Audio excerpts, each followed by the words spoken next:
చూడండి, ఈ ఎడారిలో ఈ మేకల కాడ, ఈ గొర్రెల కాడ, వీటి కాడ ఈ కుక్కలకి మేత అన్నీ నేనే వేసుకుంటాను సార్. ఒకడు నా భార్య చెప్పిన ఎడారిలో వేసేయినారు. చూడండి, చుట్టూ ఒక చెట్టు లేదు, చేమ లేదు, ఏమీ లేదు. నాకు బతకాలని లేదు సార్, నాకు ఈడు ఉండాలని లేదు. నేను ఎంత చెప్పినా మా భార్య కూడా వినిపించుకోవట్లేదు. ఎవరు చెప్పినా కూడా నా మాట నమ్మడం లేదు. ఆ పావురాలకి, ఈ కుక్కలకి అన్నిటికీ మేత, మంచి చెడ్డ అన్నీ చూడాలి. ఒక్కొక్క రోజు వాళ్ళు వచ్చినారంటే నైట్ 3 అయినా నిద్ర ఉండదు, 4 అయినా నిద్ర ఉండదు సార్. కోళ్ళకి, ఇక్కడ బాతులకి, ఇట్లా కోళ్ళకి అన్నిటికీ మేత చూసుకోవాలి.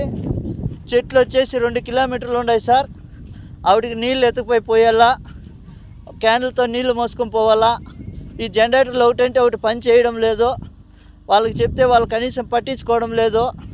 మొన్న మోటార్ చెడిపోతే మోటార్ కూడా కనీసము రిపేర్ చేయించుకొస్తానని ఎత్తుకుపోయినాడు. ఇంతవరకు తేలేదు సార్. నీళ్ళు క్యాన్లు మోస్తానన్న రోజు ఒక మోటార్ పని చేస్తుంది, చెప్పినా కూడా వాళ్ళు చెవుల్లోకి వేసుకోవడం లేదు. చూడండి, ఈ పావురాలు, ఈ బాతులు, వీడికి అన్నిటికీ నీళ్ళు పొద్దున్నుంచి మోయాలా, అన్నీ చేయాలి సార్. నేను ఒకటే, నా వల్ల కావడం లేదు. ఎండకి సుస్థి అయిపోతుంది. ఇక్కడ పట్టించుకునే వాళ్ళు లేరు.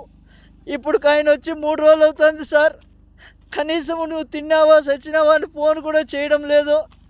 ఈడ నాకు ఈ పక్క పాములు, తేళ్ళు ఎక్కువ ఉన్నాయి సార్. నేను చచ్చిపోయినా కూడా అడిగేవాడు లేదు సార్. ఈడ నా పరిస్థితి ఇట్లుండదు.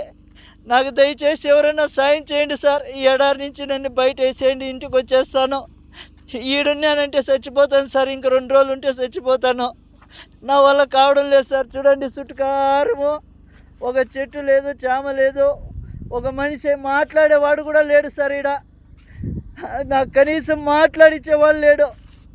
తిన్నావా, చచ్చినావా, ఏంపా, ఎట్లుండదు అని అడిగేవాడు లేదు సార్. నాకు నా బిడ్డలు గుర్తొస్తున్నారు. నేను బతకలేను సార్. దయచేసి ఎవరైనా నన్ను సాయం చేయండి. ఈ కోవిడ్ నుంచి నన్ను బయటపడేయండి సార్. ఏం చెప్పినా కూడా ఏజెంట్ కూడా కానీ నా మాట వినడం లేదు సార్. డబ్బులు కట్టు అంటున్నారు. నా కాడ అంత డబ్బులు లేదు.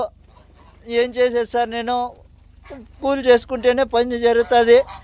ఏదో ఇక్కడ నాకు చెప్పిండే పని వచ్చేసి వేరే, ఇక్కడ చేపిస్తుండే పనులు వేరే. ఎవరికి అడిగినా నాకు పట్టించుకోవడం లేదు సార్. నా వల్ల కావడం లేదు. ఎవరైనా దయచేసి నన్నట్టు గడ్డకేయండి సార్. మీ కాళ్ళు పట్టుకుంటాను. లేదంటే ఇంకొక రోజు 2 రోజులు చూసి నేను ఆత్మహత్య చేసుకోవాల్సిందే సార్. నా వల్ల కావడం లేదు.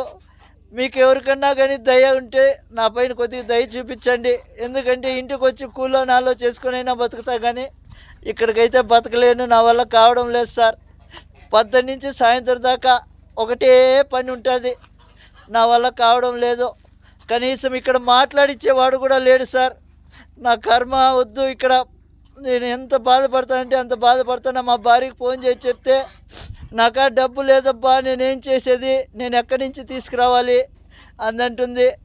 ఇంకా నేను ఇక్కడ బతకలేను సార్. నా వల్ల కావడం లేదు. దయచేసి నాకు మీద ఎవరైనా దయ చూపించండి సార్. చూడండి, ఇక్కడ ఇసుక తుఫాను వస్తుంది సార్. ఆ రోజు వాళ్ళకి చెప్పినా కూడా వాళ్ళు రారు. ఇసుక తుఫాను ఉంటే రారు వాళ్ళు. ఈడ మేత వేయాలా, నీళ్లు పెట్టాలా. మనిషి చచ్చిపోయినా వాళ్ళకి బాధ లేదు.